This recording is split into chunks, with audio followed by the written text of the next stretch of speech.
2026 జనవరి నెల. రెండవ రాశి వృషభ రాశి. ఈ వృషభ రాశి చాలా మంచి రాశి. చుట్టానికి ఎద్దు. వృషభం అంటే ఎద్దు. దాదాపు ఒంగోలు జాతి ఎద్దు అంటారు.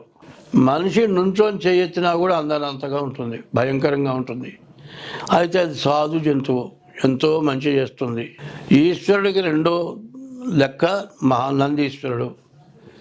ఆ నందీశ్వరుడి దగ్గర నుంచే శివుణ్ణి చూడాలి. మరి అజామధ్యే గజామధ్యే దంపత్యో గురు శిష్యయో. నందీశ్వరుడు శివుడు మధ్యలో నుంచి పోకూడదు, అట్లా పోతే మహాపాపం వస్తుంది. కాబట్టి నందీశ్వరుడు చాలా గొప్పవాడు. అటువంటి రాశిలో పుట్టడం మీరు పూర్వజన్మలో సుకృతం చేసుకుంటేనే ఇట్లాంటి రాశిలో పుట్టగలుగుతారు. ఈ రాశికి ఇప్పుడు పరిస్థితి ఏమిటంటే బుధుడు, శుక్రుడు, శని, గురువు 4 గ్రహాలు పూర్తిగా బాగున్నాయి. శని 11వ ఉన్నాడు, ఆల్రౌండర్. మీకు ఏ సమస్య వచ్చినా తీర్చడమే కాక మీకు మంచి లాభాన్ని చేకూరుస్తాడు. కానీ ఈ టైంలో మనిషికి బద్ధకం పనికిరాదు. వ్యాపారస్తులు ఉన్నారనుకోండి, రోజు వెళ్ళే టైం కంటే 10 నిమిషాలు ముందెళ్తే విపరీతంగా వ్యాపారం సాగుతుంది. కారణం ఏంటంటే ఎవరిది ఇలా షాపు.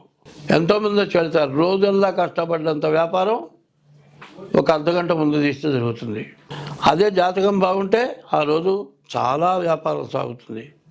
అదే పక్క కుట్లుంటాయి, వాళ్ళు పొద్దు నుంచి సాయంత్రం దాకా కూర్చున్నా అసలు బోణి కూడా ఉండదు. ఏమిటంటే అతని జాతక ఫలితం బాగుంది, ఇతని జాతక ఫలితం బాగాలేదు. కాబట్టి ఈ రాశివాడికి శని ఏకాదశిలో ఉన్నాడు. కాబట్టి మీరు ఏ వృత్తి అయినా సరే ఎదురు లేకుండా బాగా సాగుతుంది.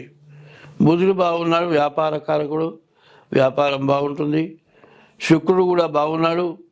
మరి ఇంట్లో భార్య, ఇల్లు ఇవన్నీ బాగుంటాయి. కాదు ఇల్లు కొనుక్కోవాలి లేకపోతే ఇల్లు కట్టుకోవాలనుకుంటే కూడా ఈ రాశి వాళ్ళకి ఇల్లు కట్టుకుంటానికి అవకాశం దొరుకుతుంది. కానీ డబ్బులు తక్కువగా ఉన్నాయి, అప్పు చేస్తే తీర్చలేమేమో అని కనుక మానుకుంటే ఈ ఉన్న డబ్బులు మొత్తం వృధాగా పోతాయి. ఎవరికో ఇచ్చి వాడు ఎగ్గొడతాడు, లేకపోతే ఇంట్లో పెట్టుకుంటే దొంగలుగా చేసిపోతారు. కానీ అప్పు చేసుకుంటే ఏలినాడు శని రెండో భాగం ఇది. కష్టం, ఇబ్బంది జరుగుతుంది, డబ్బులు పోతాయి, చాలా బాధపడాల్సి వస్తుంది. అయితే చేతితో పెట్టుకొచ్చిన డబ్బులు కానీ జేబులో పెట్టుకున్న డబ్బులు కానీ ఇంటికి వచ్చిన తర్వాత బీరువాలో పెట్టుకుంటే ఎవరి తీరుగా వచ్చి ఆ కుర్చీలోనూ మంచం మీద డబ్బులు పడేయటం తప్పెవరిది? నీది. ఎందుకంటే ఈ శని ఇట్లాంటి స్థానాల్లో ఉన్నప్పుడు ఆ తెలివితేటలు పుట్టవు. ఇంట్లో జాగ్రత్తగా పెడదాం అనుకోడు, ఏ మంచం మీదో ఏ కుర్చీలోనో పెడతాడు, తర్వాత తీద్దాం అనుకుంటాడు, అంతే మర్చిపోతారు, ఎవరో వస్తారు తీసుకుపోతారు. ఇట్లాంటి పరీక్షలు జరుగుతాయి. కాబట్టి శని బాగాలేడు. మరి ఈ రాశి వాళ్ళకి గురువు బాగాలేడు. కుజుడు అష్టమంలో ఉన్నాడు. కుజుడు వల్ల మరి గురువు వల్ల కాస్త ఇబ్బందులు, అధిక ఖర్చులు ఉంటాయి. బుధుడి వల్ల వ్యాపారం బాగా సాగుతుంది. శుక్రుడు వల్ల వివాహం కాని వాళ్ళకి వివాహం అవుతుంది. వివాహం అవటమే కాదు, మంచి సంతానం కలగటానికి, తల్లి గర్భధారణ కూడా జరగటానికి అవకాశం ఉంటుంది.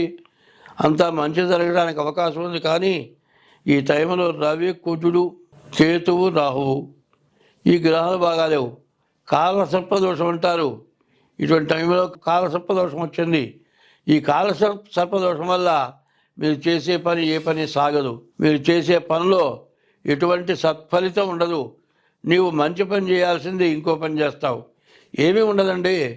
పక్క ఇంట్లో డబ్బులు ఇవ్వాలి, చేతితో గుప్పెతో పట్టుకుని వెళ్తావు. ఇక్కడేగా బ్యాగులో పట్టుకుని ఆ ఇంటికి వెళ్ళి చూసేటప్పుడు కదా ఒట్టి చేయి ముడిచి ఇట్లాగే ఉంటుంది. కానీ చేతిలో డబ్బులు ఉండవు.